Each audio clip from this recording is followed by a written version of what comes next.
പ്രിയമുള്ളവരെ, തത്വചിന്തയുടെ സഞ്ചാരപഥങ്ങൾ രണ്ടാം ഭാഗം ഇന്നിവിടെ അവതരിപ്പിക്കുകയാണ്. തത്വചിന്തയെ വളരെ ഹ്രസ്വമായി അവതരിപ്പിക്കാനുള്ള ഒരു ശ്രമമാണ് കഴിഞ്ഞ ആദ്യ അവതരണത്തിൽ നടത്തിയിട്ടുള്ളത്. ഇന്ന് തത്വചിന്തയിൽ പൊതുവെ താല്പര്യമുള്ളവരും അക്കാദമിക മേഖലയിൽ പ്രവർത്തിക്കുന്നവരുമെല്ലാം പഠിക്കുന്ന അല്ലെങ്കിൽ വായിക്കുന്ന, പിന്തുടരുന്ന വിഷയങ്ങളെ സംബന്ധിക്കുന്ന ഒരു ഏകദേശ കാഴ്ചപ്പാട് അവതരിപ്പിക്കാനാണ് കരുതുന്നത്. അപ്പം കഴിഞ്ഞ ദിവസം പറഞ്ഞതുപോലെ വളരെ പ്രാചീന കാലം മുതൽ തന്നെ പ്രകൃതിയെയും സംസ്കാരത്തെയും വ്യാഖ്യാനിച്ചുകൊണ്ട് സമൂഹത്തിന് മുന്നിലേക്ക് അവതരിപ്പിക്കപ്പെട്ടിട്ടുള്ള ഒട്ടനവധി ആലേഖനം ചെയ്യപ്പെട്ട കൃതികൾ തന്നെ നമുക്ക് ലഭ്യമാണ്. ആ കൃതികളിൽ നിന്നെല്ലാം തത്വചിന്തയുടെ ഭാഗമായി നിലനിന്നതും ഇപ്പോഴും നിലനിൽക്കുന്നതുമായ വിഷയങ്ങളെ സംബന്ധിച്ചാണ് ഞാൻ സൂചിപ്പിക്കുന്നത്. സ്വാഭാവികമായും ശാസ്ത്ര വിഷയങ്ങളുടെ വളർച്ചയും വികാസവും തത്വചിന്തയുടെ മണ്ഡലത്തെ താരതമ്യേന ശുഷ്കമാക്കാനുള്ള സാധ്യതകൾ ഉണ്ടായിട്ടുണ്ട്. കാരണം ഒരു കാലത്ത് തത്വചിന്തയുടെ ഭാഗമായി അന്വേഷിച്ച് അപഗ്രഥിച്ച് മുന്നോട്ട് വെച്ച പല കാഴ്ചപ്പാടും ശാസ്ത്ര സാങ്കേതിക വിദ്യകളുടെയൊക്കെ വികാസത്തോടുകൂടി, അപഗ്രഥനങ്ങളോടുകൂടി പുതിയ രീതിയിലേക്ക് അതിൻ്റെ വിശകലനങ്ങൾ മാറുകയും മിക്കവാറും ശാസ്ത്ര വിഷയങ്ങളുടെ ഭാഗമായി തീരുകയും ചെയ്തിട്ടുണ്ട്. എങ്കിലും അനിവാര്യമായും വളരെ പ്രാകൃത കാലം മുതൽ അല്ലെങ്കിൽ പ്രാചീന കാലം മുതൽ ഇന്നും തത്വചിന്തയുടെ ഭാഗമായി നിലനിൽക്കുന്ന വിഷയങ്ങളെക്കുറിച്ചുള്ള ഒരു ധാരണ ഈ ഒരു ചരിത്രപരമായ വിശകലനം നടത്തുമ്പോൾ അനിവാര്യമാണ് എന്നുള്ളത് കൊണ്ട് ഞാൻ ഇന്ന് അതിലേക്ക് കടക്കാമെന്നാണ് കരുതുന്നത്.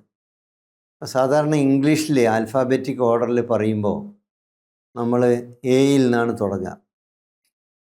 ആ രീതിയിൽ തന്നെ തുടങ്ങാമെന്നാണ് കരുതുന്നത്. ഇവിടെ ഓരോ വിഷയവും വിശദമായി ഈ അവതരണത്തിൽ അപഗ്രഥിക്കാനോ അല്ലെങ്കിൽ ചർച്ച ചെയ്യാനോ ഞാൻ ഉദ്ദേശിക്കുന്നില്ല. കാരണം മിക്കവാറും നമ്മൾ പിന്നീടുള്ള അവതരണങ്ങളിൽ പ്ലാറ്റോയെക്കുറിച്ച്, അരിസ്റ്റോട്ടലിനെക്കുറിച്ച്, അതുപോലെ ഒട്ടനവധി ദാർശനികരെക്കുറിച്ച് സംസാരിക്കുന്ന സമയത്ത് അവയെല്ലാം കടന്നു വരുമെന്നുള്ളത് കൊണ്ട് ഇപ്പോൾ വളരെ ഹ്രസ്വമായി ഇതിൽ സ്വാഭാവികമായി തത്വചിന്ത പഠിക്കുന്ന ഒരാൾ അല്ലെങ്കിൽ തത്വചിന്ത വായിക്കുന്ന ഒരാൾ, തത്വചിന്താപരമായിട്ടുള്ള കൃതികളിലൂടെ കടന്നു പോകുന്ന ഒരാൾ കാണാൻ സാധ്യതയുള്ള അല്ലെങ്കിൽ കാണേണ്ടതായിട്ടുള്ള ഭാഗങ്ങളെക്കുറിച്ച്, വിഷയങ്ങളെക്കുറിച്ചുള്ള സൂചന മാത്രമാണ് ഞാനിവിടെ നൽകുന്നത്. അതിൽ ഇസ്തറ്റിക്സ് എന്ന് നമ്മൾ പൊതുവെ പറയുന്ന സൗന്ദര്യശാസ്ത്രം തത്വചിന്തയുടെ എല്ലാ കാലത്തെയും അനിവാര്യമായ ഭാഗമാണ്. ഇന്നും ലോകം വളരെ മുന്നോട്ട് പോയി, ശാസ്ത്ര സാങ്കേതിക വികാസം വളരെ കൂടുതൽ ആയി നമുക്ക് അനുഭവപ്പെടുന്നു.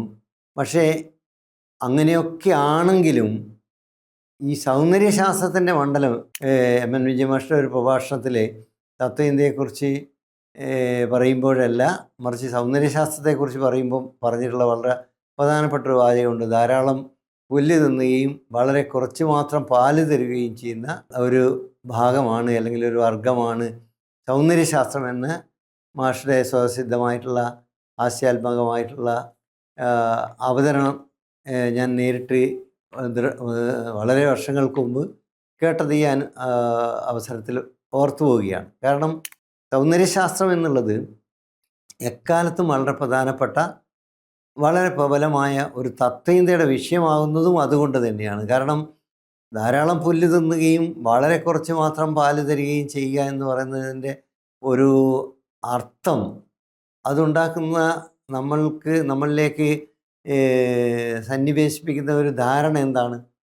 ധാരാളം ചർച്ച ചെയ്യുന്നു, ധാരാളം പുസ്തകങ്ങളുണ്ട്, ധാരാളം കൃതികളുണ്ട്. സൗന്ദര്യശാസ്ത്രത്തെക്കുറിച്ച് ഇന്ത്യയിലും ഇന്ത്യക്ക് പുറത്തും ചൈനയിലും പിന്നെ അതുപോലെ തന്നെ മറ്റ് പാശ്ചാത്യ ചിന്തകളിലുമൊക്കെ കണ്ടമാനം പുസ്തകങ്ങൾ എക്കാലത്തും വന്നുകൊണ്ടിരിക്കുന്നു. പക്ഷേ സൗന്ദര്യശാസ്ത്രപരമായിട്ടുള്ള നിഗമനങ്ങളുടെ കാര്യത്തിൽ ഒരുപാട് അവ്യക്തതകളും ദുരൂഹതകളും എക്കാലത്തും ഉണ്ട്. അപ്പോൾ സ്വാഭാവികമായി അത് തത്വചിന്തയുടെ അനിവാര്യമായ ചോദ്യമായി നിലനിൽക്കുന്നതും അതുകൊണ്ടാണ്. കാരണം ഒരു പ്രശ്നം പരിഹരിച്ചു കഴിഞ്ഞാൽ, ശാസ്ത്രീയമായി പരിഹരിച്ചു കഴിഞ്ഞാൽ, അത് നമ്മളെ സംബന്ധിച്ചിടത്തോളം അല്ലെങ്കിൽ സമൂഹത്തെ സംബന്ധിച്ചിടത്തോളം തത്വചിന്താപരമായിട്ടുള്ള ഒരു പ്രോബ്ലമായി അല്ലെങ്കിൽ ആ രീതിയിലുള്ള ഒരു പ്രശ്ന പരിസരമായി അവശേഷിക്കുകയില്ല. കാരണം അത് നമ്മൾ സോൾവ് ചെയ്ത് കഴിഞ്ഞു.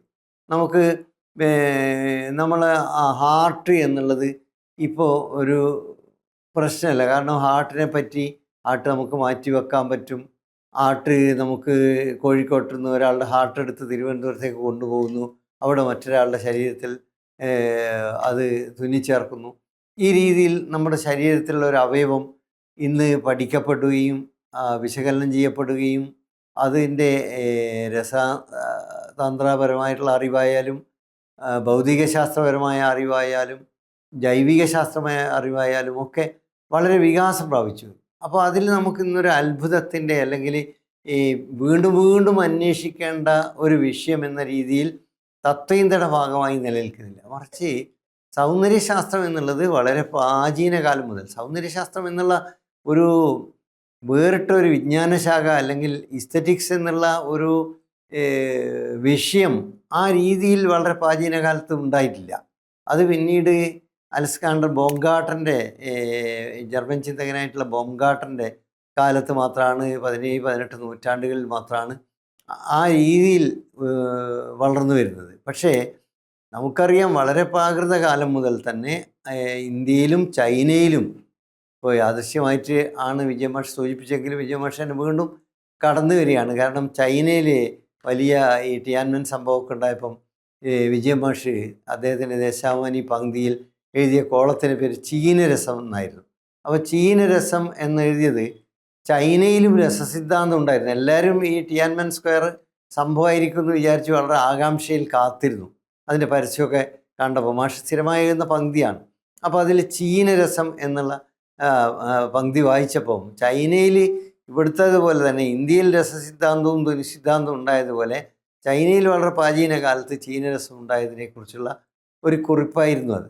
അപ്പോൾ അതുകൊണ്ട് ഞാൻ സൂചിപ്പിക്കുന്നത് ചൈനയിലായാലും ഇന്ത്യയിലായാലും ഈ ഗ്രീസിലായാലും സംസ്കാരം എവിടെയൊക്കെ ഉണ്ടായിരുന്നോ, കൂട്ടമായ മനുഷ്യരുടെ ജീവിതം എവിടെയൊക്കെ ഉണ്ടായിരുന്നു, അവിടെയൊക്കെ തന്നെ ഈ സൗന്ദര്യശാസ്ത്രത്തെ സംബന്ധിക്കുന്ന അല്ലെങ്കിൽ സൗന്ദര്യവുമായി ബന്ധപ്പെട്ടുള്ള കലയുമായി ബന്ധപ്പെടുന്ന സാഹിത്യവുമായി ബന്ധപ്പെടുന്ന സംവാദങ്ങൾ അന്വേഷണ മണ്ഡലത്തിൽ വളരെ സജീവമായിരുന്നു എന്ന് നമുക്ക് കാണാൻ പറ്റും. അതുകൊണ്ട് ഈസ്തറ്റിക്സ് എന്നുള്ള വിജ്ഞാനശാഖ, സൗന്ദര്യശാസ്ത്രം എന്നുള്ള വിജ്ഞാനശാഖ കലയെ സംബന്ധിക്കുന്ന, സാഹിത്യത്തെ സംബന്ധിക്കുന്ന, സൗന്ദര്യത്തെ സംബന്ധിക്കുന്ന.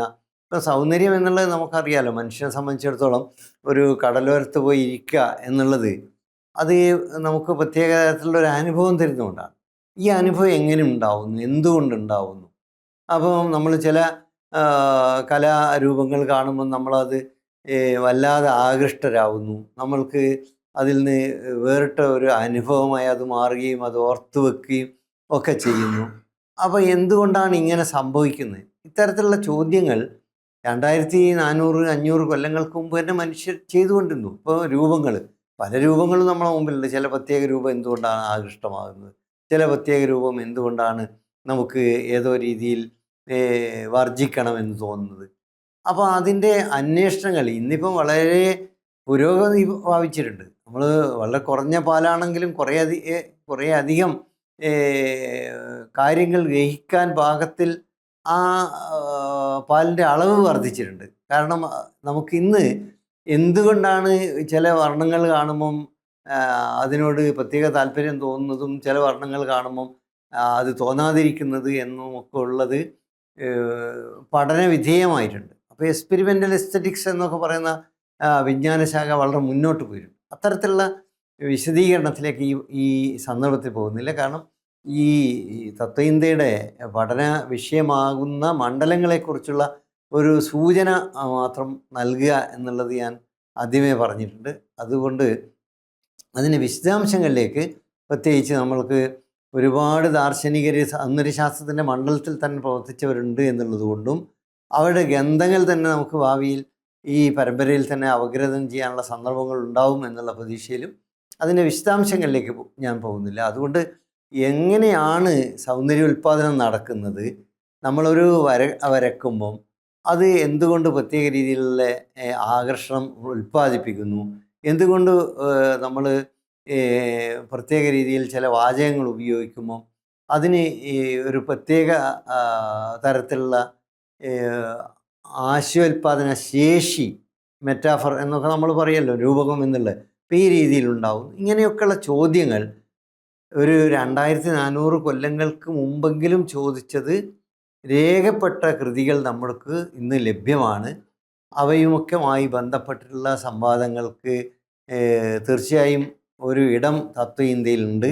ഇന്നും അതുമായി ബന്ധപ്പെട്ട അന്വേഷണങ്ങളും അപഗ്രഥനങ്ങളും ലോകവ്യാപകമായി തന്നെ നടന്നുകൊണ്ടിരിക്കുന്നുണ്ട്. അതിലേക്ക് പിന്നീട് വരാമെന്നുള്ളതുകൊണ്ട് ഞാൻ അടുത്ത വിഷയത്തെക്കുറിച്ച് സൂചിപ്പിക്കുകയാണ്. രണ്ടാമത് ഞാൻ പറഞ്ഞതുപോലെ ആൽഫാബറ്റിക് ഓർഡറിൽ വരുമ്പോൾ എ കഴിഞ്ഞ് കഴിഞ്ഞാൽ പിന്നീടുള്ളത് എത്തിക്സ് എന്ന് പറയും. എത്തിക്സ് എന്നുള്ളത് ഇപ്പോഴും കൂടുതൽ പ്രസക്തമായി കൊണ്ടിരിക്കുന്ന ഒരു വിഷയമാണ്. നൈതിക ശാസ്ത്രം. നമ്മൾ നൈതികതയെക്കുറിച്ച് എല്ലാവരും പറയും, നീതിയെക്കുറിച്ച് പറയാത്ത മനുഷ്യരുണ്ടാവില്ല. പക്ഷെ നീതി എന്നുള്ളത് എന്താണ്, എങ്ങനെയാണ് നീതിയെക്കുറിച്ച് ഞാൻ ഓർക്കുന്നതിന് മുമ്പ് ഞാൻ കാലിക്കറ്റ് യൂണിവേഴ്സിറ്റിയിൽ വന്ന സമയത്ത് ഇവിടെ കോഴിക്കോട്ട് ഇവിടെ മലാപ്പറമ്പിൽ വെച്ച് നിസാർ അഹമ്മദ് ഒരു സംവാദം സംഘടിപ്പിച്ചു. ഞാൻ പങ്കെടുത്തിരുന്നു. ടി കെ രാമേന്ദ്രൻ പങ്കെടുത്തിരുന്നു. പലരും പങ്കെടുത്തിരുന്നു. അതിൽ നീതി എന്താണ് എന്നുള്ള ഒരു ചോദ്യം ആയിരുന്നു, അതിനെ മുൻനിർത്തിയായിരുന്നു. 2-3 ദിവസം കോഴിക്കോട്ടുള്ള ദാർശനികനും എഴുത്തുകാരനും ഒക്കെ ആയിട്ടുള്ള എ സോമൻ ഉൾപ്പെടെയുള്ള പലരും അന്ന് അവിടെ സന്നിഹിതരായിരുന്നു. അപ്പോൾ ഞാൻ സൂചിപ്പിക്കുന്നത് നീതി എന്നുള്ളത് എന്താണ്, നൈതികത എന്താണ്. നൈതികത എന്നുള്ളത് എല്ലാവർക്കും അറിയാം. മെഡിസിൻ പഠിക്കുന്ന ഒരാൾ മെഡിക്കൽ എത്തിക്സ് പഠിക്കും, എൻജിനീയറിങ്ങിന് പഠിക്കുന്ന ഒരാൾ അതുമായി ബന്ധപ്പെട്ടുള്ള പ്രൊഫഷണൽ എത്തിക്സ് പഠിക്കും, ഈവൻ ബിസിനസ് പഠിക്കുന്ന ഒരാൾ ബിസിനസ് എത്തിക്സ് പഠിക്കും. ഇന്നിപ്പം ബിസിനസ് എത്തിക്സൊക്കെ പഠിക്കുന്ന ആളുകൾ എന്താണ് പഠിക്കുന്നതെന്ന് നമുക്ക് സ്വയം ചോദിക്കേണ്ടി വരും. അത് മറ്റൊരു വശമാണ്. പിന്നെ അതിലേക്ക് ഈ സന്ദർഭത്തിൽ ഞാൻ പോകുന്നില്ല. കാരണം ഈ ബിസിനസ് MBA ഒക്കെ പഠിക്കുന്ന ആളുകളുടെ പാഠപുസ്തകങ്ങളിലേക്കൊക്കെ ഇപ്പോൾ ഉൾച്ചേർക്കപ്പെട്ടുകൊണ്ടിരിക്കുന്ന തനിമയുടെ പേരിലൊക്കെ ചേർത്തുകൊണ്ടിരിക്കുന്ന പുസ്തകങ്ങളെക്കുറിച്ചൊക്കെ പറഞ്ഞു കഴിഞ്ഞാൽ അത് വലിയ പ്രശ്നമാണ്. അത് തീർച്ചയായും അത് പറയേണ്ടതാണ്. അത് നമുക്ക് എത്തിക്സ് എന്നുള്ള വിഷയം അതുമായി ബന്ധപ്പെട്ടിട്ടുള്ള ഇപ്പോൾ അരിസ്റ്റോട്ടൽ തന്നെ കൃതി തന്നെ ഉണ്ട് എത്തിക്സിനെ കുറിച്ച്, വേറിട്ട കൃതി തന്നെ. അപ്പോൾ ആ രീതിയിലുള്ള അവതരണവുമായി ബന്ധപ്പെട്ട സന്ദർഭത്തിൽ പറയാമെന്നുള്ളതുകൊണ്ട് അതിലേക്കും ഈ സന്ദർഭത്തിൽ ഞാൻ പോകുന്നില്ല. അപ്പോൾ എത്തിക്സ് അല്ലെങ്കിൽ നൈതികത എന്നുള്ളത് സമൂഹം, മനുഷ്യർ എങ്ങനെ ഒന്നിച്ച് ജീവിക്കുമോ, സമൂഹമായി ജീവിക്കുമോ, കൂട്ടമായി ജീവിക്കുമോ, നമ്മൾ എങ്ങനെ പെരുമാറണം, എന്ത് ചെയ്യണം, എന്ത് ചെയ്യാതിരിക്കണം, അത് വളരെ പ്രധാനപ്പെട്ട ഒരു ചോദ്യമാണല്ലോ. കാരണം നമ്മൾ ഒറ്റയ്ക്ക് ഒരു റൂമിൽ ഒരാൾ താമസിക്കുകയാണെങ്കിൽ അയാൾക്ക് എങ്ങനെയും, വാൾഡൻ ഉണ്ടല്ലോ, വാൾഡൻ എന്നുള്ളത് നദീതീരത്ത് ഒരാൾ ഒറ്റയ്ക്ക് പോയി രചിച്ച ഒരു കൃതിയാണ്. അപ്പോൾ അയാൾക്ക് അവിടെ എങ്ങനെയും ജീവിക്കാം. അപ്പോൾ ഒറ്റയ്ക്കൊരാൾ എവിടെയെങ്കിലും പോയിരുന്ന് ജീവിക്കുകയാണെങ്കിൽ ആർക്കും പ്രശ്നമില്ല. പക്ഷെ അങ്ങനെയല്ലല്ലോ, നമ്മൾ മനുഷ്യർ ജീവിക്കുന്നത് സാമൂഹികമായാണ്, കൂട്ടായ്മയാണ്. അപ്പോൾ ഈ കൂട്ടായ്മയിൽ നമ്മൾ എന്ത് ചെയ്യണം, എന്ത് ചെയ്യരുത് എന്നുള്ള ഒരു പ്രശ്നം വളരെ ദീർഘകാലമായി ചർച്ച ചെയ്തുകൊണ്ടിരിക്കുന്നതാണ്. അതിന് മനുഷ്യരുടെ രേഖപ്പെട്ട ചരിത്രത്തോളം തന്നെ പഴക്കമുണ്ട്. ഇന്നും നമ്മൾ ചർച്ച ചെയ്യുന്നതാണ്. പക്ഷേ ഇന്നും ചർച്ച ചെയ്യുമ്പോഴും മനുഷ്യർക്ക് എത്രമാത്രം നൈതികത ആന്തരവൽക്കരിക്കാൻ കഴിയുന്നുണ്ടോ എന്ന ഒരു ചോദ്യമുണ്ട്. അതുകൊണ്ട് തീർച്ചയായും നമ്മുടെ നൈതികതയുമായി ബന്ധപ്പെട്ട് തത്വചിന്തയിൽ ഉടനീളം ആവിഷ്കരിക്കപ്പെട്ട കാര്യങ്ങളെക്കുറിച്ച്, അതിൻ്റെ പ്രയാണത്തിൽ അതിന് സംഭവിച്ച ഇടർച്ചകൾ, തുടർച്ചകൾ, മുന്നേറ്റങ്ങൾ, ഇതൊക്കെ തന്നെ വിശകലനം ചെയ്യേണ്ടതുണ്ട്. അതിൻ്റെയും വിശദാംശങ്ങൾ ഈ സന്ദർഭത്തിൽ ഞാൻ അതുപോലെ പറയുന്നില്ല. അതുപോലെ ഈ ആൽഫാബറ്റിക് ഓർഡറിൽ വരുമ്പോൾ മൂന്നാമത്തെ ഒരു വിഷയം എന്നുള്ളത് ലോജിക്കാണ്. ലോജിക്ക് എന്ന് പറഞ്ഞു കഴിഞ്ഞാൽ തർക്കശാസ്ത്രം എന്നുള്ളതാണ്. ഇപ്പോൾ അടുത്ത കാലത്ത് യാദൃശ്യമായിട്ട് തലശ്ശേരി വെണ്ണംകുളയിലുള്ള ഒരു മുൻ വിദ്യാർത്ഥിയെ കാണുകയുണ്ടായി തലശ്ശേരിയിൽ വെച്ച്. അപ്പോൾ അവർ 3-4 സുഹൃത്തുക്കളുണ്ടായിരുന്നു.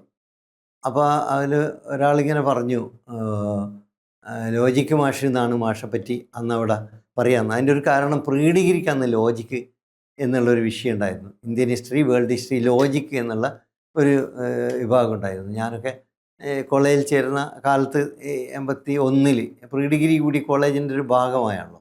അപ്പം കുറേ കാലം 14 കൊല്ലത്തോളം ഈ ലോജിക്കും ഡിഗ്രിക്ക് പുറമേ ഫിലോസഫി ഉള്ള ഐച്ഛിക വിഷയമായിട്ടുള്ള വിഷയത്തിന് പുറമെ ഈ ലോജിക്ക് വേറിട്ടൊരു വിഷയമായി. മുമ്പ് ഇവിടെ ഈ കോഴിക്കോട്ട് തന്നെ ഈ ക്രിസ്ത്യൻ കോളേജിലൊക്കെ ലോജിക്ക് ഒരു വിഷയമായിട്ട് പഠിപ്പിക്കേണ്ടായിരുന്നു. കാരണം അത് ഈ ആധുനിക വിദ്യാഭ്യാസം സ്വാഭാവികമായിട്ടും ഇന്ത്യയിലേക്ക് വന്നത് ബ്രിട്ടീഷ് ഭരണത്തിൻ്റെ തുടർച്ചയിലാണ് എന്ന് നമുക്കറിയാവുന്ന ഒരു കാര്യമാണ്. അതിനു മുമ്പ് നമ്മൾ ഈ ഇന്നത്തെ രീതിയിലുള്ള ആധുനിക വിദ്യാഭ്യാസമായിരുന്നില്ല. വിദ്യാഭ്യാസം ഉണ്ടായിരുന്നില്ല എന്ന അർത്ഥമില്ല. വരേണ്യ വിഭാഗത്തിൽപ്പെടുന്ന ആളുകൾക്ക് അവരുടേതായിട്ടുള്ള വിദ്യാഭ്യാസമൊക്കെ ഉണ്ടായിട്ടുണ്ടാവും. പക്ഷേ അന്ന് നമ്മൾ ഇന്നത്തേത് പോലുള്ള ആധുനിക വിദ്യാഭ്യാസത്തിൻ്റെ മണ്ഡലത്തിലേക്ക് പ്രവേശിച്ചിരുന്നില്ല. ഇപ്പോൾ ആധുനിക വിദ്യാഭ്യാസത്തിൻ്റെ മണ്ഡലത്തിലേക്ക് ഈ കൊളോണിയൽ മോഡേണിറ്റിയാണ് പ്രവേശനം സാധ്യമാക്കിയത് എന്നുള്ളത് കൊണ്ടാണല്ലോ ഗാന്ധി മുതൽ അംബേദ്കർ വരെ വിദേശ സർവകലാശാലകളിലേക്ക്, കോളേജുകളിലേക്ക് ഒക്കെ പോയി പഠനം നടത്തി. ആ പഠനത്തിൻ്റെ വെളിച്ചത്തിൽ ഒരുപാട് കാര്യങ്ങൾ കണ്ടു എന്നുള്ളത് ഒരു യാഥാർത്ഥ്യമാണ്. നമുക്ക് നിഷേധിക്കാൻ പറ്റാത്തൊരു യാഥാർത്ഥ്യമാണ്. അതുമായി ബന്ധപ്പെട്ട മറ്റ് ഒരുപാട് കാര്യങ്ങൾ പറയേണ്ടതുണ്ട്. അതിലേക്കും ഞാൻ ഈ സന്ദർഭത്തിൽ പോകുന്നില്ല. പക്ഷേ തർക്കശാസ്ത്രം എന്നുള്ളതുമായിട്ട് ബന്ധപ്പെട്ടിട്ടുള്ള മറ്റൊരു അനുഭവം, ഈ ലോജിക്കിനെ ഞങ്ങളൊക്കെ പി ജിക്കൊക്കെ പഠിക്കുന്ന സമയത്താണെന്നാണ് എൻ്റെ ഓർമ്മ. എന്തായാലും 80കൾക്ക് മുമ്പാണ് ഈ EMS യുക്തിയുടെ രൂപങ്ങൾ എന്ന് പരിഭാഷപ്പെടുത്തുണ്ടായി ഏതോ ഒരു കൃതിയിൽ. അത് യുക്തിയുടെ രൂപങ്ങൾ എന്നുള്ളത് സ്വീകാര്യമല്ല, അത് ശരിയല്ല എന്ന് പറഞ്ഞിട്ട് കെ വേണു അദ്ദേഹത്തിൻ്റെ ആർഗ്യുമെൻ്റ് മുമ്പോട്ട് വെച്ചു. അദ്ദേഹത്തിൻ്റെ ഈ പുസ്തകത്തിലുണ്ട്, വിപ്ലവത്തിൻ്റെ ദാർശനിക എന്നുള്ള പുസ്തകത്തിൽ അത് ഉന്നയിച്ചിട്ടുണ്ട്. അന്നത്തെ ഒരു എഡിഷനിലാണ്, പിന്നീട് വന്ന എഡിഷനിലുണ്ടോ എന്ന് എനിക്കറിയില്ല. എന്തായാലും അന്നുകൊണ്ട് ഞാൻ വായിച്ചതും ഞങ്ങൾ ചർച്ച ചെയ്തതായ വിഷയമാണ്, അതുകൊണ്ടാണ്. അപ്പോൾ അയാൾ പറഞ്ഞു അത് വിചിന്തന ശാസ്ത്രം എന്നാണ് ട്രാൻസ്ലേറ്റ് ചെയ്യേണ്ടത്, അല്ലാതെ യുക്തിയുടെ രൂപങ്ങൾ അല്ല എന്നാണ്. വാസ്തവത്തിൽ ഇത് രണ്ടും അല്ല. ഇതിന് ഈ നമുക്കിന്ന് അവൈലബിളായിട്ട് വളരെ കാലമായിട്ട് അവൈലബിളായിട്ടുള്ള പുസ്തകങ്ങൾ, എനിക്ക് പഴയ പുസ്തകങ്ങളൊക്കെ വെക്കുന്ന ഒരു സ്ഥലത്തു നിന്നാണ് ഒരിക്കലും കേൾക്കാത്ത ഒരാളുടെ ഒരു ലോജിക്ക് പുസ്തകം കിട്ടുന്നത്. 50കളിൽ അച്ചടിച്ചാണത്. ഒരു കുഞ്ഞഹമ്മദാണ് ഇത് എഴുതിയിട്ടുള്ളത്. അയാൾ ആരാന്ന് ഇപ്പോഴും എനിക്ക് കണ്ടെത്താൻ പറ്റില്ല. ഞാൻ ഇങ്ങനെ പലരോട് ചർച്ച ചെയ്തപ്പോൾ ഒരിക്കൽ ദിലീപ് രാജ് പറയുകയുണ്ടായി, അയാൾ മാഹിയിലോ മറ്റുണ്ടായിരുന്ന ഒരു അധ്യാപകനായിരുന്നു കോളേജിൽ. ആ പുസ്തകം പിന്നീട് വന്നിട്ടില്ല, എൻ്റെ ലൈബ്രറിയിൽ അതിപ്പോഴും കാണുന്നതാണ്. അത് തർക്കശാസ്ത്രം എന്നാണ്. പിന്നീട് സുഭദ്ര ഗോവിന്ദപിള്ളയുടെ പുസ്തകവും മലയാളത്തിൽ തർക്കശാസ്ത്രമാണ്. നോക്കിക്കഴിഞ്ഞാൽ തർക്ക രൂപങ്ങളെക്കുറിച്ചുള്ളൊരു പഠനമാണ് യഥാർത്ഥത്തിൽ ഈ ലോജിക്കിലുടനീളം പഠിക്കുന്നത്. അത് പാശ്ചാത്യമായിട്ടുള്ള പടിഞ്ഞാറുള്ള ആദ്യകാലത്തുള്ള ചിന്തയായാലും നമ്മുടെ ഈ ന്യായശാസ്ത്രങ്ങളുമായി ബന്ധപ്പെട്ടിട്ട് ഇവിടെ വന്നിട്ടുള്ള തർക്കം പല രീതിയിൽ നമ്മുടെ നാട്ടിൽ തർക്കമൊക്കെ ഉണ്ട് കേട്ടോ. വളരെ ഫോക്ക്ലോറിൻ്റെ ഒരു ഭാഗമായിട്ട് ഒരുപാട് കാര്യങ്ങൾ ഒരു കാലത്ത് താല്പര്യത്തിൻ്റെ അടിസ്ഥാനത്തിൽ കാണാനും കേൾക്കാനും ഒക്കെ ഉണ്ടായ സമയത്ത് മറുത്തുകളി കണ്ടിട്ടുണ്ട്. മറുത്തുകളിയിൽ ഇങ്ങനെ വാക്കുകളൊക്കെ പറഞ്ഞ് അതിൻ്റെ അടിസ്ഥാനത്തിൽ ഇങ്ങനെ തർക്കിക്കുകയാണ്, പരസ്പരം തർക്കിക്കുകയാണ്. വെറും നാട്ടിൻപുറത്തുള്ള ആളുകൾക്ക് യുക്തിയില്ല എന്നൊക്കെ നമ്മളുടെ ഒരു തെറ്റായ ധാരണയാണല്ലോ. അവരവരുടെ രീതിയിൽ അവർക്ക് കിട്ടുന്ന സ്പേസിൽ അത് അവതരിപ്പിച്ചിട്ടുണ്ട് എന്നുള്ളത് കൂടിയാണ് ഞാൻ ആനുഷംഗികമായി സൂചിപ്പിക്കുന്നത്. അപ്പോൾ പല രീതിയിൽ പല സമൂഹങ്ങളിൽ തർക്ക രൂപങ്ങൾ ഉണ്ടായിട്ടുണ്ട്. അപ്പോൾ തർക്കിക്കുന്നത് എന്തിനു വേണ്ടിയാണ്? ഇപ്പോൾ ഒരു കാര്യം അതെങ്ങനെയാണ് നമ്മൾ ശരിയായി കണ്ടെത്തേണ്ടത്, ശരിയായ നിഗമനത്തിലെത്തേണ്ടത്, അത് ഏത് രീതിയിലാണ് വാദിക്കേണ്ടത്, നിങ്ങളുടെ വാദം തന്നെ ശരിയാണോ? ഇപ്പോൾ നമ്മളൊരു കാര്യം വാദിക്കുമ്പോൾ ഇപ്പം താരതമ്യപ്പെടുത്തുകയാണ്. ഇപ്പം താരതമ്യപ്പെടുത്തുക എന്ന് പറഞ്ഞാൽ 2 രാജ്യങ്ങളെ താരതമ്യപ്പെടുത്തുകയാണ്. ഇപ്പോൾ അമേരിക്കയെ താരതമ്യപ്പെടുത്തി ഗൾഫിനെക്കുറിച്ചും ചൈനയെക്കുറിച്ചും ഒക്കെ പറയുന്നതിനെക്കുറിച്ചുള്ള ഫ്രെഡറിക് ജെയിംസന്റെ ലേഖനമുണ്ട്. അപ്പോൾ അയാൾ പറയുന്നത് ഈ താരതമ്യം എന്നുള്ളത് തന്നെ അതിൻ്റെ പ്രമേയ്സ് തന്നെ, അല്ലെങ്കിൽ അതിന് പ്രാഥമികമായി ഉപയോഗിക്കുന്ന പ്രമേയം തന്നെ തെറ്റാണ്. കാരണം അമേരിക്ക എന്നുള്ളത് അതിൻ്റെ വേറൊരു സാമൂഹികമായിട്ടുള്ള പരികൽപ്പനയുടെ അടിസ്ഥാനത്തിലും സങ്കല്പത്തിൻ്റെയും അതുപോലെ തന്നെ സാമൂഹിക ഘടനയുടെ ഒക്കെ അടിസ്ഥാനത്തിൽ പ്രവർത്തിക്കുന്നതാണ്. അതേ സ്ഥാനത്ത് ഗൾഫ് രാജ്യങ്ങളൊന്നും അങ്ങനെ നിലനിൽക്കുന്നതല്ല. അത് ചൈനയാണെങ്കിൽ ഇതിൽ നിന്നൊക്കെ വേറിട്ടുള്ള വേറൊരു ഫ്രെയിമിലാണ്. അപ്പോൾ ഇതും അതും താരതമ്യം ചെയ്തുകൊണ്ട് ഇത് ശ്രേഷ്ഠം മറ്റത് അധമം എന്നൊക്കെയുള്ള വിശദീകരണം ശരിയല്ല എന്ന് പറയുന്നത്. ഞാൻ ആനുഷംഗികമായി പെട്ടെന്ന് ഓർമ്മ വന്ന ഒരു ഉദാഹരണം കൂടി ഇവിടെ പറഞ്ഞു എന്ന് മാത്രമേ ഉള്ളൂ. അപ്പോൾ തർക്കശാസ്ത്രം എന്നുള്ളത് പാശ്ചാത്യ വളരെ പഴയ കാലത്ത് നമുക്ക് വളരെ കൃത്യമായൊരു രീതിശാസ്ത്രം എന്ന രീതിയിൽ കിട്ടുന്ന അരിസ്റ്റോട്ടിലാണ്. അപ്പോൾ അരിസ്റ്റോട്ടിൽ മുതൽ ഇങ്ങോട്ടെങ്കിലും തർക്ക രൂപങ്ങളും അതിൻ്റെ പഠനങ്ങളും ഒക്കെ നമുക്ക് കാണാൻ പറ്റും. അതിൽ പല ഭാഗങ്ങളുണ്ട്.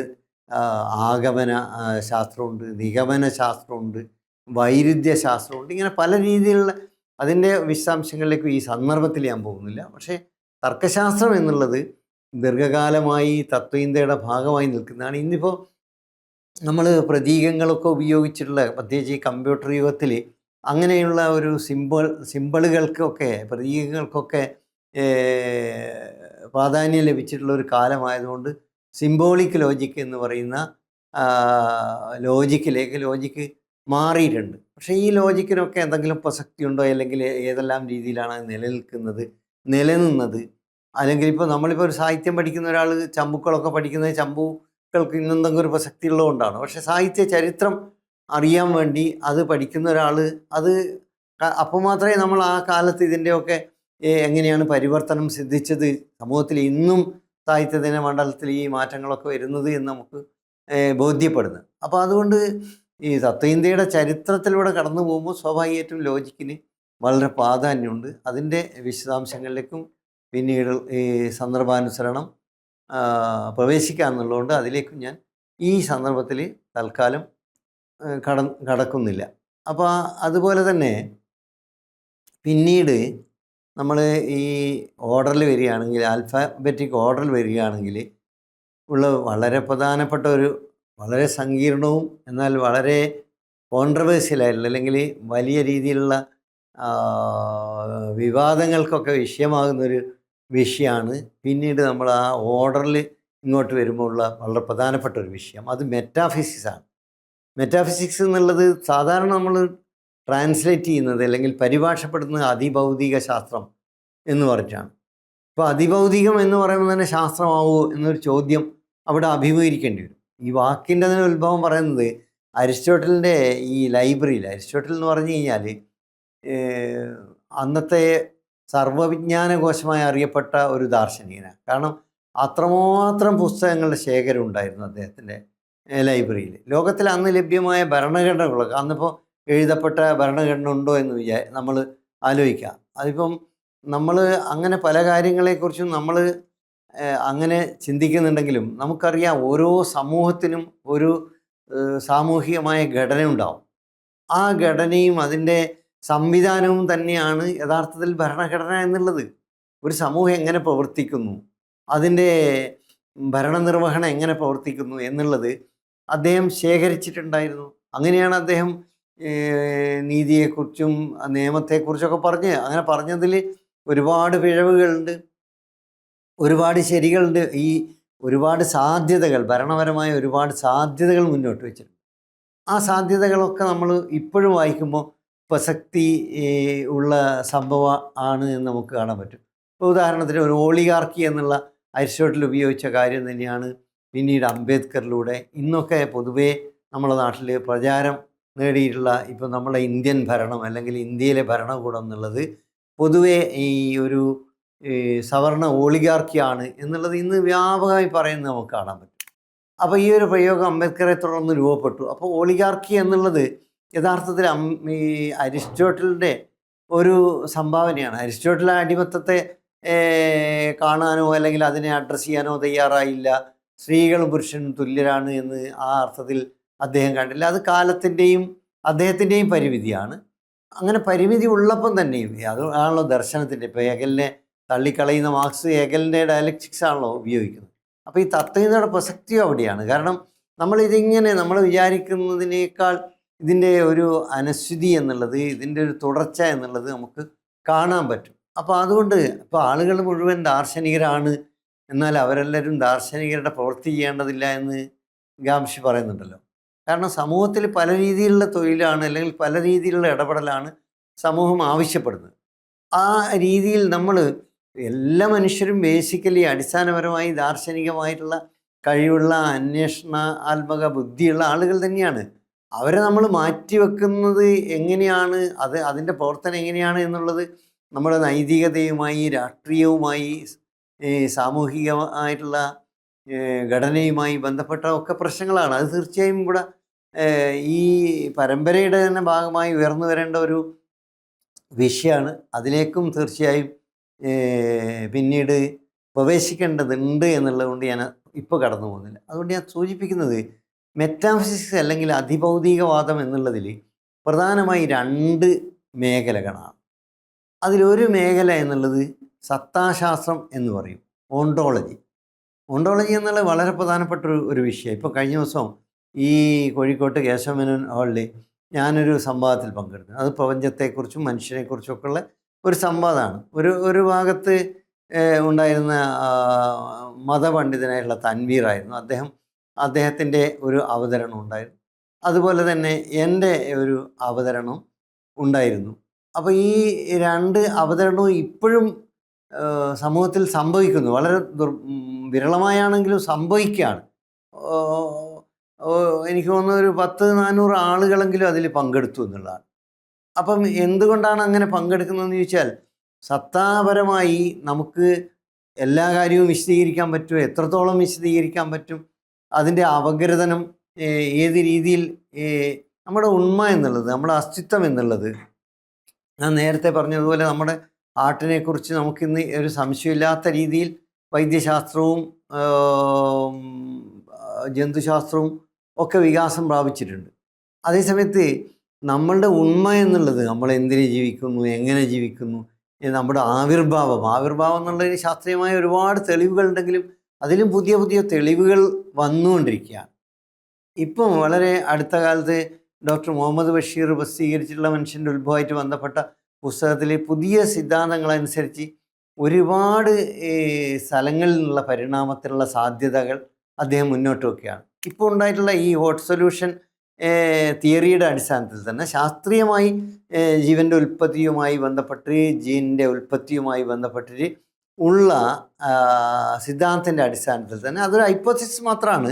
പക്ഷേ ഹൈപ്പോത്തിസിസ് എന്നുള്ളത്, ഈ പരികൽപ്പന എന്നുള്ളത് ഇന്നത്തെ പുതിയ കണ്ടുപിടുത്തത്തിൻ്റെ പ്രത്യേകിച്ച് ശാസ്ത്രീയമായ കണ്ടുപിടുത്തങ്ങളുടെ അടിസ്ഥാനത്തിൽ തന്നെയും സാമൂഹികമായി ഇന്ന് രൂപപ്പെടുന്ന ഈ ബഹുസംസ്കാര കേന്ദ്രിതമായ സംവാദങ്ങളുടെ തലത്തിലും പ്രസക്തമായ ഒരു അന്വേഷണ വിഷയമായി, അപഗ്രഥന വിഷയമായി നമ്മുടെ മുന്നിൽ ഉയർന്നു വരികയാണ്. ഞാൻ സൂചിപ്പിക്കുന്നത്, ഈ സത്താശാസ്ത്രപരമായ അന്വേഷണങ്ങളെല്ലാം അവസാനിച്ചു എന്ന് നമുക്ക് ഒരിക്കലും പറയാൻ പറ്റില്ല. കാരണം നമുക്കിപ്പോൾ ബിഗ് ബാങ് തിയറി ഉണ്ട്. പക്ഷെങ്കിൽ എപ്പോഴും എവിടെ നിന്ന് തുടങ്ങിയാലും ആ തുടങ്ങുന്ന സ്ഥലത്തിന് അപ്പുറത്തും ഉണ്ടല്ലോ സ്പേസ്. അല്ലെങ്കിൽ സ്പേസ് അങ്ങനെയാണോ? സ്പേസ് എന്നുള്ളതും ടൈം എന്നുള്ളതും തന്നെ ഈ സത്താശാസ്ത്രത്തിൻ്റെ ഭാഗമായി പഴയ കാലം മുതൽ തന്നെ ചർച്ച ചെയ്യപ്പെടുന്ന ഒരു വിഷയമാണ്. ഈ ടൈം എന്നൊക്കെ ഉള്ളത് നമ്മൾ എങ്ങനെ ചർച്ച ചെയ്താലും ഒരു ചർച്ചയാണ്. മാജിക് മൗണ്ടൻ എന്നുള്ള തോമസ് മാൻ്റെ ഒരു നോവലുണ്ടല്ലോ. ആ നോവൽ തന്നെ തോമസ് മാൻ പൊതുവെ കേരളീയർക്കും പരിചയമുള്ളൊരു എഴുത്തുകാരനാണ്. കാരണം അദ്ദേഹത്തിൻ്റെ ഈ വളരെ റൊമാൻറ്റിക് ആയിട്ടുള്ള കൃതി, ഈ സിദ്ധാർത്ഥ ഒക്കെ വ്യാപകമായി വായിക്കപ്പെട്ട ഒരു സമൂഹമാണല്ലോ കേരളം. അപ്പോൾ അതുകൊണ്ട് തോമസ് മാൻ്റെ ഈ നോവലിൽ ഒരാൾ ഒരു സാനറ്റോറിയത്തിലേക്ക് പോവുകയാണ് ട്യൂബർക്കുലോസിസ് രോഗിയെ കാണാൻ വേണ്ടി. പിന്നെ അവിടെ എത്തിയപ്പോൾ അയാൾക്കൊരു പണയം ഉണ്ടാവുന്ന സാഹചര്യങ്ങളൊക്കെ ആ രീതിയിൽ മാറുന്നു. അവിടെ തന്നെ കുടുങ്ങിക്കിടക്കുന്നത്. അയാൾക്ക് കാലം എന്താണെന്ന് അയാൾ അന്വേഷിക്കാൻ തുടങ്ങുന്നത് അങ്ങനെയാണ്. കാരണം കുറേ കൊല്ലം കഴിഞ്ഞു പോയി എന്ന് അറിയുന്നില്ല. അയാൾ ഉടനെ ഒന്ന് പോയി രോഗിയെ കണ്ട് കുറച്ച് സംസാരിച്ച് കുറച്ച് അവിടെ നിന്ന് ഇരുന്ന് വരണമെന്ന് വിചാരിച്ച ആൾ അവിടെ ഉണ്ടായിട്ടുള്ള അവിടുത്തെ അന്തരീക്ഷത്തിൽ മതിമറന്ന് അതിൽ മുഴുകി അവിടെ ജീവിച്ച് അയാൾക്ക് തന്നെ രോഗം വന്നോ എന്ന് സംശയിക്കുന്ന അവസ്ഥയിലേക്കൊക്കെ മാറി. വളരെ പഴയ ഒരു ഓർമ്മയാണ്. എന്നാലും ഏതാണ്ട് ആ രീതിയിൽ. അപ്പോൾ ഞാൻ സൂചിപ്പിക്കുന്നത് സമയം അല്ലെങ്കിൽ കാലം എന്നൊക്കെ പറയുന്നത് നമുക്ക് നമ്മൾ ക്ലോക്കിൽ നോക്കി ഇന്നിപ്പോൾ സമയം ഇത്രയായി എന്ന് പറയുന്നു. ഇപ്പോൾ 11:20 അല്ലെ ഇന്നേ ദിവസമാണ്, ഇന്ന് വ്യാഴാഴ്ചയാണ് എന്ന് പറയുന്നു. അങ്ങനെ അതിനപ്പുറത്ത് കാലത്തെക്കുറിച്ച് നമ്മൾ ചിന്തിച്ചു കഴിഞ്ഞാൽ എന്താണ് കാലം, എന്താണ് സമയം, എന്താണ് പിന്നെ സ്ഥലം എന്നുള്ളത് ഞാനിപ്പോൾ ഈ ഇവിടെ റെക്കോർഡ് ചെയ്യുന്ന വീഡിയോ ചെയ്യുന്ന യൂട്യൂബറുടെ റൂമിലാണ് എന്ന് എനിക്ക് പറയാം. പക്ഷെ അങ്ങനെ മാത്രമാണോ സമയം എന്നുള്ള ഏത് സമയത്തിലാണ് നമ്മൾ ജീവിക്കുന്നത്, ഏത് കാലത്തിലാണ് നമ്മൾ ജീവിക്കുന്നത്, ഈ കാലം എന്നൊക്കെ ഉള്ളത് എങ്ങനെയാണ് നമ്മൾ അടയാളപ്പെടുത്തുന്നത്, അല്ലെങ്കിൽ ഈ അടയാളപ്പെടുത്തലുകളുടെ യുക്തി ഏത് രീതിയിലാണ്, ഇങ്ങനെയൊക്കെയുള്ള പ്രശ്നമുണ്ട്. നമ്മളിപ്പം സമയം അളക്കുന്നതിൽ തന്നെ മാറ്റം വന്നിട്ടുണ്ട്, സമയത്തെക്കുറിച്ചുള്ള നമ്മുടെ ധാരണയിൽ മാറ്റം വന്നിട്ടുണ്ട്, കാലത്തെക്കുറിച്ച് ഇപ്പോൾ സ്റ്റീഫൻ ഹോക്കിംഗ് ഒക്കെ ഈ കാലവുമായി ബന്ധപ്പെട്ട് ഐൻസ്റ്റൈനുമായി ഉള്ള സംവാദം മറുവശത്ത് നടന്നിട്ടുണ്ട്. കാരണം കാലത്തിന് പിന്നിലേക്കുള്ള സഞ്ചാരവുമായി ബന്ധപ്പെട്ട് സ്റ്റീഫൻ ഹോക്കിംഗ് നടത്തിയിട്ടുള്ള ടീ പാർട്ടി എന്നൊക്കെ പറയുന്ന ഈ തമാശയാണെങ്കിലും അത് കാര്യമായി തന്നെ. അപ്പോൾ സ്റ്റീഫൻ ഹോക്കിങ്ങിനെ പറ്റി ഇപ്പോൾ പറയും ആളുകൾ മുഴുവൻ ശ്രദ്ധിക്കുന്നത് എപ്സ്റ്റൈൻ ഫയലാണ്. പക്ഷേ എപ്സ്റ്റൈൻ ഫയലിൻ്റെ ഒരു പ്രത്യേകത എന്ന് പറയുന്നത് ഞാൻ മനസ്സിലാക്കുന്നത് അതൊരു കോൺട്രവേഴ്സ്യലായ വിഷയമാണ്. പിന്നെ ഈ എപ്സ്റ്റൈനെ പോലെയൊക്കെ ഉള്ള ഈ വലിയ മൾട്ടിനാഷണൽ താല്പര്യങ്ങളും അതുപോലെ സയനിസ്റ്റ് ചാര താല്പര്യവും ഒക്കെ കൂടിച്ചേർന്നിട്ടുള്ള പ്രവർത്തനത്തിൽ ഒരു വശം അതിൻ്റെത് ഈ ലൈംഗിക ചൂഷണം ഉൾപ്പെടെയുള്ള അല്ലെങ്കിൽ ആ മണ്ഡലത്തിലുള്ള എഡനിസം ആയി ബന്ധപ്പെടുന്ന ഒരു മണ്ഡലം ഉൾപ്പെടെ പ്രവർത്തിച്ചിട്ടുണ്ടെങ്കിലും മറ്റ് ഇവരൊക്കെ വലിയ ഫണ്ടും വലിയ സാധ്യതയൊക്കെ ഉള്ളതുകൊണ്ട് ഇതുമായി ബന്ധപ്പെട്ടും ഇൻ്റലക്ച്വൽസ് ഒക്കെ അവിടെ എത്തിച്ചേരും. ഇപ്പം ചോംസ്കിയോ അല്ലെങ്കിൽ സ്റ്റീഫൻ ഹോക്കിനെ പോലെ എഴുന്നേറ്റ് പോലും നടക്കാൻ പറ്റാത്ത ആളൊക്കെ അവിടെ എത്തിച്ചേർന്ന് ഈ പറയുന്ന ഹെഡനിസവുമായി ബന്ധപ്പെട്ട ഒരു കാര്യത്തിനാവണമെന്നില്ല. ഇത് രണ്ടും ഒന്നിച്ച് മാധ്യമങ്ങളിലേക്ക് വിടുന്നത് എനിക്ക് തോന്നുന്നത് ഇതിൽ വളരെ ഭീകരമായിട്ടുള്ള ഭരണാധികാരികളുടെ ഇടപെടലുകളും അവരുടെ ചില സ്വകാര്യ താല്പര്യങ്ങളും ലൈംഗിക താല്പര്യങ്ങളും സാമ്പത്തിക താല്പര്യങ്ങളും അതൊക്കെ കൂടിക്കുഴഞ്ഞ് ആവുമ്പോൾ ആളുകളിൽ ഒരു കൺഫ്യൂഷൻ ഉണ്ടാവും. അതിന് വേണ്ടിയായിരിക്കും എന്നാണ് ഞാൻ കരുതുന്നത്. തീർച്ചയായും അതിൻ്റെ വിശദാംശങ്ങളിലേക്ക് ഞാൻ പോകുന്നില്ല. അപ്പം ഞാൻ സൂചിപ്പിക്കുന്നത് മെറ്റാഫിസിക്സ് എന്നുള്ളതിൽ ഈ സത്താശാസ്ത്രം അല്ലെങ്കിൽ ഓണ്ടോളജി എന്നുള്ളതും അതുപോലെ തന്നെ ഈ മറ്റൊരു വൈജ്ഞാനിക ശാഖയായിട്ടുള്ള ഇപ്പോഴും വളരെ ഗൗരവമായി നിലനിൽക്കുന്ന എപ്പിസ്റ്റമോളജി എന്ന് പറയുന്ന ഒരു ജ്ഞാന ശാസ്ത്രപരമായിട്ടുള്ള ശാഖയും വളരെ അനിവാര്യമായി പണ്ട് മുതൽ നിലനിൽക്കുകയാണ്, ഇപ്പോഴും നിലനിൽക്കുകയാണ്. അപ്പം പ്രാചീന ഗ്രീസിലും ഇന്ത്യയിലും ഈജിപ്തിലും ഒക്കെയുള്ള ചിന്തകൾ നമ്മൾ വിശകലനം ചെയ്താൽ അതിലൊക്കെ ഈ പറയുന്ന സത്താശാസ്ത്രപരമായ അന്വേഷണങ്ങൾ വളരെ ഗൗരവത്തിൽ തന്നെ നടന്നിട്ടുണ്ട്.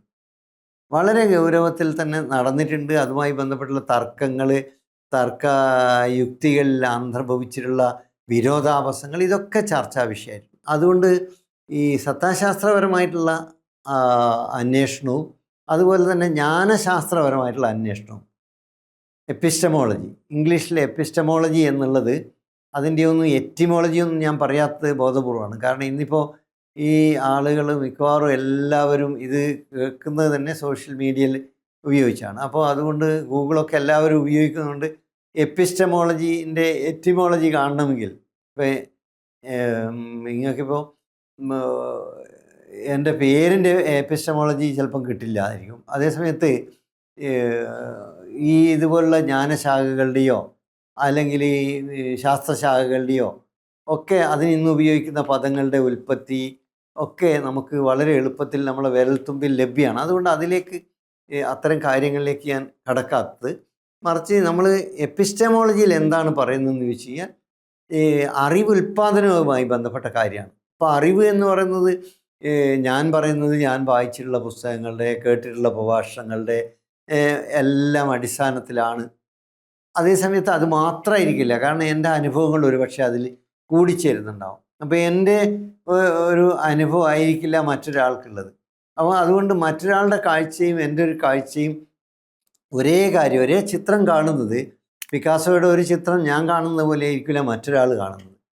അപ്പം എന്തുകൊണ്ടാണ് ഈ കാഴ്ചയിൽ വ്യത്യാസം വരുന്നത്. അപ്പോൾ ഈ കാഴ്ചപ്പാട് അയാളുടെ അല്ലെങ്കിൽ കാണുന്ന വ്യക്തിയുടെ കാഴ്ചപ്പാട് കൂടി അവിടെ വളരെ പ്രധാനമാണ്. അപ്പോൾ ഈ കാഴ്ചപ്പാട് എന്നുള്ളത് എൻ്റെ അറിവ് കൊണ്ട് മാത്രമാണോ? അങ്ങനെയാണെങ്കിൽ നമ്മുടെ നാട്ടിൽ ഒരുപാട് പണ്ഡിതന്മാർ ഇപ്പോൾ ഇപ്പോഴും ഒരുപാട് അന്ധവിശ്വാസങ്ങൾ നിലനിർത്തുന്ന ആളുകളായിട്ടുണ്ട്.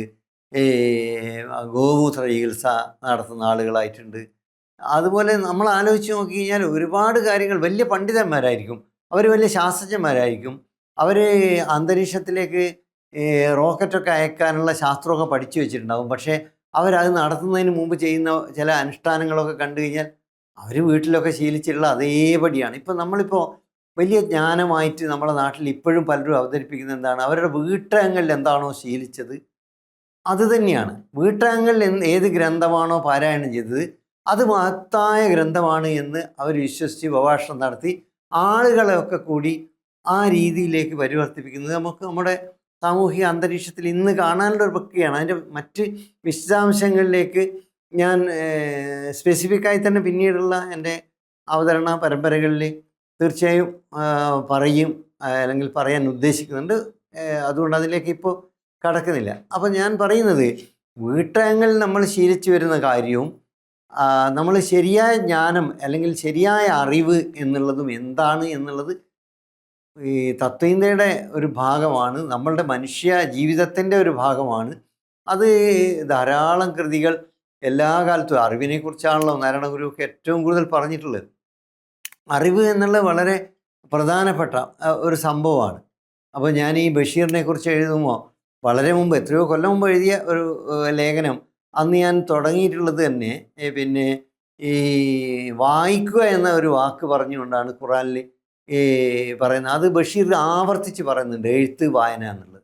കാരണം ബഷീറിനെ ആകർഷിച്ച ഒരു കൃതിയാണ്. ബഷീർ ഈ മതചിന്തകളെയൊക്കെ പ്രശ്നവൽക്കരിക്കുകയും ചോദ്യങ്ങളുടെ മുൾമുനയിൽ നിർത്തുകയൊക്കെ ചെയ്യുന്നുണ്ട്. പക്ഷേ ആ ബഷീർ ഇതിലുള്ള അദ്ദേഹം വായിച്ച ഒരു കൃതിയിലുള്ള വായിക്കുക എന്നുള്ളത് വളരെ പ്രധാനമായിട്ട്, അപ്പം വായിക്കുക എന്നുള്ളത് വായനയുടെ ഒരു സാധ്യതയും ബഷീർ നിരന്തരം പറഞ്ഞുകൊണ്ടിരിക്കുന്നു. അപ്പം അത് വളരെ പ്രധാനമാണ്. കാരണം നമ്മൾ ജഡീഭൂതമായിട്ടുള്ള ഒരു അവസ്ഥയിൽ സ്തംഭിച്ചു പോകുന്നതിന് പകരം നമ്മൾ സാധ്യതകൾ മുന്നോട്ട് വെക്കുന്ന എഴുത്ത്, സാധ്യതകൾ മുന്നോട്ട് വെക്കുന്ന അന്വേഷണം, അപഗ്രഥനം, അതിലേക്കാണ് തത്വചിന്ത എപ്പോഴും വെളിച്ചം വീശുന്നത്. അതുകൊണ്ട് തത്വചിന്താപരമായിട്ടുള്ള ഇപ്പോൾ ബഷീറിനെ കുറിച്ചുള്ള PK പറക്കാട് എഡിറ്റ് ചെയ്തിട്ടുള്ള പുസ്തകത്തിൽ എഴുതിയ എൻ്റെ ലേഖനത്തിൻ്റെ പേര് തന്നെ ദാർശനികനായിട്ടുള്ള തത്വചിന്തകനായിട്ടുള്ള ബഷീർ എന്നായിട്ട്. കാരണം ഈ തത്വചിന്തക്ക് മാത്രമേ ആ ഒരു ഫ്ലെക്സിബിലിറ്റി ഉണ്ടാക്കാൻ പറ്റുള്ളൂ. മറ്റതൊക്കെ തന്നെ പലപ്പോഴും നമ്മൾ അറിയാതെ ഒരു ഇടുങ്ങിയ ഒരു സ്ഥലിയിലേക്ക് സങ്കോചിച്ചു പോകുന്നു എന്ന് നമുക്ക് കാണാൻ പറ്റും. കാരണം ജ്ഞാനം എന്നുള്ളത് നമ്മൾ വിചാരിക്കും നമ്മൾ ആർജിച്ചത് മുഴുവൻ ശരിയാണ്, നമ്മൾ ആർജിച്ചതിൽ ഒരുപാട് ശരിയുണ്ട്, തെറ്റുണ്ട്. അപ്പോൾ ഇതുമായി ബന്ധപ്പെട്ട അന്വേഷണ പരമ്പര നമുക്ക് തത്വചിന്തയുമായി ബന്ധപ്പെട്ട കൃതികളിലുടനീളം നമുക്ക് കാണാൻ പറ്റും. ഉദാഹരണത്തിന് ഞാൻ മുമ്പും പറഞ്ഞിട്ടുള്ളതും പലതവണ പറയാറുള്ളതായിട്ടുള്ളൊരു കാര്യമാണ്. ബർട്രൻഡ് റസ്സൽ ചോദിക്കുന്നുണ്ട്, ഈ അരിസ്റ്റോട്ടിൽ 2 ഭാര്യമാരുടേറ്റും ഒരുപാട് ശാസ്ത്രീയമായ പഠനങ്ങൾ. കാരണം ചെടികളൊക്കെ വർഗീകരിച്ചത് ഇന്നും ഈ ബോട്ടണി പഠിക്കുന്ന ആളുകൾ ആ ടാക്സോണമി അതിൻ്റെ ബേസാണ്. കാരണം ഈ വർഗീകരണം, പൂവുണ്ടാവുന്ന ചെടി, പൂവുണ്ടാവാത്ത ചെടി, പൂവുണ്ടായാൽ കായ് ഉണ്ടാവുന്ന ചെടി, കായ് ഉണ്ടാവാത്ത ചെടി, കായ് ഉണ്ടായാൽ തന്നെ ആ കായൽ ഒറ്റപ്പരിപ്പുള്ള ചെടി, ഇരട്ടപ്പരിപ്പുള്ള ചെടി, ഇങ്ങനെയൊക്കെയുള്ള ഒരു വർഗീകരണം 2400 കൊല്ലങ്ങൾക്ക് മുമ്പാണ് നടത്തിയത്. അപ്പം ഇങ്ങനെയൊക്കെ നടത്തിയെങ്കിലും സ്വന്തം ഭാര്യയുടെ പല്ലൊന്ന് എണ്ണി നോക്കിയിരുന്നെങ്കിൽ ഈ സ്ത്രീകളെ സംബന്ധിച്ചിട്ടുള്ള അവരുടെ പല്ലിനെ സംബന്ധിച്ച അബദ്ധധാരണ അദ്ദേഹം മുന്നോട്ട് വെക്കില്ലായിരുന്നു എന്ന് റസ്സൽ പറയുന്നുണ്ട്. അപ്പം ഞാൻ സൂചിപ്പിക്കുന്നത് ആയിരക്കണക്കിന് കൊല്ലമായി വികാസം പ്രാപിച്ചുകൊണ്ടിരിക്കുന്ന ഒരു ജ്ഞാനശാഖയാണ് തത്വചിന്ത. അത് ഏതോ കാലത്ത് സ്തംഭിച്ചു പോയതല്ല. പക്ഷേ അന്നും ഇന്നും ഈ തത്വചിന്തയിലൂടെ നമ്മൾ സഞ്ചരിക്കുമ്പോൾ ഒരുപാട് സാധ്യതകൾ നമ്മുടെ അന്വേഷണങ്ങൾക്കും അപഗ്രഥനങ്ങൾക്കും സാമൂഹികമായിട്ടുള്ള ഇടപെടലുകൾക്കും നൈതികതയുടെ മണ്ഡലത്തിൽ വികസിപ്പിക്കേണ്ട, സാധ്യമാക്കേണ്ട ഭാവിയുടെ അന്വേഷണങ്ങൾക്കുമൊക്കെ ഇടം നൽകുന്നുണ്ട് എന്നാണ് ഞാൻ കരുതുന്നത്. അധിഭൗതികം എന്നുള്ളത്, മെറ്റാഫിസിക്സ് എന്നുള്ളത് വാസ്തവത്തിൽ മനുഷ്യരെ സംബന്ധിച്ചിടത്തോളം മനുഷ്യർക്ക് അതിരുകളില്ലാത്ത അന്വേഷണ സാധ്യതയുള്ള ഒരു ജന്തുവാണ്. അപ്പോൾ അതുകൊണ്ട് തന്നെ നമ്മളിപ്പോൾ ഫിസിക്സ് അല്ലെങ്കിൽ ഫിസിക്കൽ എന്ന് പറഞ്ഞു കഴിഞ്ഞാൽ ഫിസിക്കലായ കാര്യത്തിന് തന്നെ നമ്മൾ ഇപ്പോഴും എത്തിച്ചേരാത്ത അല്ലെങ്കിൽ കണ്ടെത്താത്ത നമുക്കറിയാത്ത ഏത് അന്വേഷണവും അതിഭൗതിക വാദപരമായിട്ടുള്ള അന്വേഷണത്തിൻ്റെ ഭാഗമായാണ് തത്വചിന്തയിൽ ഉൾക്കൊള്ളിച്ചുള്ളത്. അപ്പോൾ അതുകൊണ്ട് ജ്ഞാനസമ്പാദനവുമായി ബന്ധപ്പെട്ടുള്ള അന്വേഷണങ്ങളിലായാലും ഇപ്പോൾ നമ്മൾ കാണുന്നു കേൾക്കുന്നു, അതിനെ നമ്മൾ ആന്തരവൽക്കരിക്കുന്നു, അറിവായിത്തീരുന്നു. പക്ഷേ എല്ലാ അറിവും അറിവല്ല, എല്ലാ അറിവും ശരിയായ അറിവല്ല. അതിൻ്റെ സാമൂഹികവും രാഷ്ട്രീയവും സാംസ്കാരികവും പ്രത്യയശാസ്ത്രപരമായ ഒട്ടനവധി മാനങ്ങൾ ഇന്ന് വികാസം ഭാവിച്ചിട്ടുണ്ട്. പക്ഷേ ഈ ഇത്തരത്തിൽ ഇത് വികാസം ഭാവിക്കാനൊക്കെ അതിൻ്റെ അടിസ്ഥാനമായി തീർന്നത് പൊതുവേ തത്വചിന്തയിലുള്ള അന്വേഷണങ്ങളാണ്, അപഗ്രഥനങ്ങളാണ് എന്ന് നമുക്ക് കാണാൻ പറ്റും. അതുകൊണ്ട് ഈ മെറ്റാഫിസിക്സ് എന്നുള്ളത് വളരെ എളുപ്പത്തിൽ എഴുതിത്തള്ളേണ്ട ഒരു വിഷയമല്ല, വളരെ ഗൗരവത്തിൽ തന്നെ കാണേണ്ടതും പഠിക്കപ്പെടേണ്ടതുമാണ്. അതുകൊണ്ട് തീർച്ചയായും തത്വചിന്തയുടെ സഞ്ചാരപഥങ്ങളിലേക്ക് വരുമ്പോൾ അത് നമ്മുടെ അന്വേഷണ വിഷയമാവും എന്നുള്ളത് കൊണ്ട് ഞാനിപ്പോൾ ഈ സത്താശാസ്ത്രത്തെക്കുറിച്ചോ അല്ലെങ്കിൽ ജ്ഞാനസമ്പാദന ശാസ്ത്രത്തെക്കുറിച്ചോ കൂടുതൽ വിശദീകരിക്കാൻ ഈ സന്ദർഭം ഉപയോഗിക്കുന്നില്ല. ഇനി അടുത്ത് ഇതിൽ വരുന്നത്, ഈ ഓർഡറിൽ വരുന്നത് ഒന്ന് പൊളിറ്റിക്സാണ്. അത് വളരെ പ്രധാനപ്പെട്ടാണ്, നമുക്കെല്ലാവർക്കും അറിയാം. ഇപ്പം എന്തുകൊണ്ടാണ് തത്വചിന്തക്ക് ഏറ്റവും കൂടുതൽ പ്രാമുഖ്യം ഗ്രീക്കിൽ ലഭിച്ചത് എന്നതിനെക്കുറിച്ച് ഞാൻ ആദ്യത്തെ അവതരണത്തിൽ തന്നെ പറയുകയുണ്ടായി. കാരണം അവിടെ പോലീസ് എന്ന് പറയുന്ന ഗ്രാമങ്ങൾ പട്ടണങ്ങളായി മാറുന്ന ഒരവസ്ഥ ഉണ്ടായി. അപ്പോൾ ഈ നഗരകേന്ദ്രിതമായ ജീവിതത്തിൽ ഈ സ്വാഭാവികമായി വരണ്യവർഗ്ഗമാണ് അന്നും ഇന്നും എത്തിപ്പെടുന്നത്. ഇപ്പോൾ നമുക്കിപ്പോൾ ഉണ്ടാകുന്ന പ്രയാസങ്ങളൊക്കെ എസ് ജോസഫിൻ്റെ കവിതയിൽ പറയുന്ന പോലെ ഈ ഗ്രാമങ്ങളിലേക്ക് എല്ലാ മാലിന്യവും കൊണ്ടുവന്ന് തട്ടുകയാണ്. അവിടെയാണ് വളരെ സാധാരണമായിട്ടുള്ള ആളുകൾ ജീവിക്കുന്നത്. വരേണ്യരായിട്ടുള്ള ആളുകൾ അല്ലെങ്കിൽ വരേണ്യരായി ഈ മാറാൻ കഴിയുന്ന ആളുകൾ എപ്പോഴും നഗരങ്ങളിലേക്ക് ചേക്കേറുകയാണ്. അതുകൊണ്ട് ശരൺകുമാർ ലിംബാളെ പറയുന്നുണ്ടല്ലോ, പിന്നെ ഈ പൊതു സ്ഥലങ്ങളിലേക്ക് വീട് വെക്കുന്നത് അനുവദിക്കാത്തത് എന്തുകൊണ്ടാണ്, ദളിതുകൾക്ക് അനുവദിക്കാത്തത് എന്നുള്ള ഒരു ചോദ്യം അദ്ദേഹം സ്വന്തം അനുഭവത്തിൻ്റെ അടിസ്ഥാനത്തിൽ അവതരിപ്പിക്കുന്നില്ല. വളരെ പ്രധാനപ്പെട്ട ഒരു ചോദ്യമാണ്. കാരണം ഇപ്പോൾ നമ്മൾ ഈ ഇത്രയും പുരോഗമിച്ച കേരളത്തിൽ തന്നെ 21,000-ലധികം ദളിത് കോളനികളുണ്ടെന്നാണ് പറയുന്നത്. അപ്പോൾ കെ കൊച്ചൊക്കെ പറയുന്ന പോലെ വളരെ ആധുനിക കേരളമാണ്, വലിയ വികാസം പ്രാപിച്ച കേരളത്തിൽ ഈ പറയുന്ന ഇരുട്ട് എങ്ങനെ നിലനിർത്തുന്നു എന്നുള്ളത് അത് നഗരവും ഗ്രാമവുമായി ബന്ധപ്പെട്ട വളരെ പ്രധാനപ്പെട്ട പ്രശ്നമാണ്. നമ്മളുടെ വരേണ്യ വർഗവുമായി ബന്ധപ്പെട്ടിട്ടുള്ള, വിഭാഗങ്ങളുമായി ബന്ധപ്പെട്ടിട്ടുള്ള, രാഷ്ട്രീയവുമായി ബന്ധപ്പെട്ടുള്ള ചോദ്യമാണ്. അപ്പോൾ അതിലേക്ക് ഈ സന്ദർഭത്തിൽ അതിൻ്റെ വിശദാംശങ്ങളിലേക്ക് ഞാൻ പോകുന്നില്ല. അതുകൊണ്ട് ഞാൻ സൂചിപ്പിക്കുന്നത്, പൊളിറ്റിക്സ് എന്നുള്ളത് വളരെ പ്രാചീന കാലം മുതൽ ഗ്രീക്ക് ചിന്തയുടെ അനിവാര്യ ഭാഗമായിരുന്നു. അവർ പൊളിറ്റിക്സ് ചർച്ച ചെയ്തിട്ടുണ്ട്. പക്ഷേ പൊളിറ്റിക്സ് ചർച്ച ചെയ്തതിൽ നിന്ന് ഞാൻ നേരത്തെ സൂചിപ്പിച്ചതുപോലെ ഈ അടിമത്വമൊന്നും അർഹിക്കുന്ന വിധത്തിൽ സംബോധന ചെയ്യുകയോ പരിവർത്തിക്കപ്പെടുകയോ ചെയ്തില്ല എന്നുള്ള അത് ഒരു വശത്ത് നിലനിൽക്കുമ്പോൾ തന്നെ ഈ ജനാധിപത്യം, അതിൻ്റെ സാധ്യതകൾ, ഭരണനിർവഹണപരമായിട്ടുള്ള സാധ്യതകൾ, ഇത്തരത്തിലുള്ള കാര്യങ്ങളൊക്കെ വളരെ ഗൗരവമായി ചർച്ച ചെയ്ത് നമുക്ക് കാണാൻ പറ്റും. അപ്പം പൊളിറ്റിക്സിൽ യഥാർത്ഥത്തിൽ പഠിക്കുന്നത് എന്താണ്, പൊളിറ്റിക്കൽ ഫിലോസഫി എന്നുള്ളത് വളരെ പ്രധാനപ്പെട്ട ഒരു ജ്ഞാനശാഖയായി ലോകത്ത് ഇന്നും നിലനിൽക്കുന്നുണ്ട്, എന്നും നിലനിൽക്കും. അപ്പോൾ മാസുഖ പറയുന്ന പോലെ ഭരണകൂടമൊക്കെ കൊഴിഞ്ഞു പോകും അല്ലെങ്കിൽ കൊഴിഞ്ഞു പോകണമെന്നൊക്കെ ആഗ്രഹിക്കാമെന്ന് മാത്രമേ ഉള്ളൂ. ഭരണകൂടമൊക്കെ കൂടുതൽ ശക്തമായി വരുന്ന ഒരു കാഴ്ചയാണ് നമുക്ക് ലോകത്ത് കാണുന്നത്. ഏറ്റവും കൂടുതൽ ശക്തി ഉപയോഗിക്കുന്ന ഒരവസ്ഥയിലേക്ക് ഭരണകൂടങ്ങൾ ലോകത്ത് പൊതുവേ മാറിക്കൊണ്ടിരിക്കുന്ന, കാരണം ഈ സർവൈലൻസിനൊക്കെയുള്ള സാധ്യതകൾ ഈ ടെക്നോളജി കൂടുതൽ ഉൽപ്പാദിപ്പിക്കുകയും കൂടി ചെയ്യുകയാണല്ലോ. അപ്പോൾ അതുകൊണ്ട് ഭരണകൂടം കൂടുതൽ അതിശക്തമായിക്കൊണ്ടിരിക്കുകയാണ്. അപ്പോൾ അതുകൊണ്ട് തന്നെ പൊളിറ്റിക്സിൽ പഠിക്കുന്ന എന്താണ് എന്ന് ചോദിച്ചു കഴിഞ്ഞാൽ അതിനെക്കുറിച്ചൊക്കെ യഥാർത്ഥത്തിൽ അവർക്ക് ധാരണ ഉണ്ടായിരുന്നു. പക്ഷേ അടിമത്തകാലം എന്നുള്ളത് നമ്മളെ ജാതി വ്യവസ്ഥയുടെ അതൊക്കെ അവർ പരിഹരിച്ചു, അത് വളരെ മുന്നോട്ട് പോയി. പക്ഷേങ്കിൽ ഈ ജാതി വ്യവസ്ഥയിലൊക്കെ നമ്മൾ കാണുന്നത് ഈ കീഴാള ദളിത് ജീവിതങ്ങളൊക്കെ തന്നെ ഈ പൊളിറ്റിക്സ് ഒന്നും ചർച്ച ചെയ്യേണ്ട ആളുകളല്ല, സമരം ചെയ്യേണ്ട ആളുകളല്ല. അവർ യഥാർത്ഥത്തിൽ നമ്മുടെ സാമൂഹിക ജീവിതത്തിൻ്റെ പ്രശ്നങ്ങൾ ഉന്നയിക്കേണ്ട ആളല്ല. അവരെ രക്ഷാകർതൃത്വം മറ്റുള്ള ആളുകൾ അങ്ങ് ഏറ്റെടുക്കുക എന്നുള്ള രീതിയിലാണ്. അത് നമ്മളുടെ ഒരു ചിന്തയുടെ തുടർച്ചയിൽ നമ്മൾ എത്രയോ കാലമായി കണ്ട് കൊണ്ടിരിക്കുന്ന ഒരു പ്രതിഭാസമാണ്. അപ്പോൾ അതുകൊണ്ട് ഞാൻ സൂചിപ്പിക്കുന്നത്, പൊളിറ്റിക്സിൽ യഥാർത്ഥത്തിൽ എന്താണ് പൊളിറ്റിക്സിൽ ചർച്ച ചെയ്യേണ്ടത് എന്നത് അവർക്ക് കൃത്യത ഉണ്ടായിരുന്നു. ജനങ്ങളും ഭരണകൂടമായിട്ടുള്ള ബന്ധമാണ്. പക്ഷെ ജനങ്ങൾ എന്ന വിഭാഗത്തിൽ അന്ന് അടിമകൾ പെട്ടില്ല. ഇവിടെ കീഴാളരി പെടാത്തതുപോലെ തന്നെ, അല്ലെങ്കിൽ ദളിതുകൾ ഉൾപ്പെടുത്താത്തതുപോലെ തന്നെ അവരിപ്പോഴും 20,000 കോളനികളിൽ ജീവിക്കുന്നു. അവർക്ക് എവിടെയെങ്കിലും ഒരു വെളിച്ചം വന്നു കഴിഞ്ഞാൽ അത് വലിയ മാറ്റമായി നമ്മൾ കാണുകയാണ്. അതിൻ്റെ പേര് മാറ്റിക്കഴിഞ്ഞാൽ അത് വലിയ പുരോഗതിയായിട്ട് നമ്മൾ കാണുകയാണ്.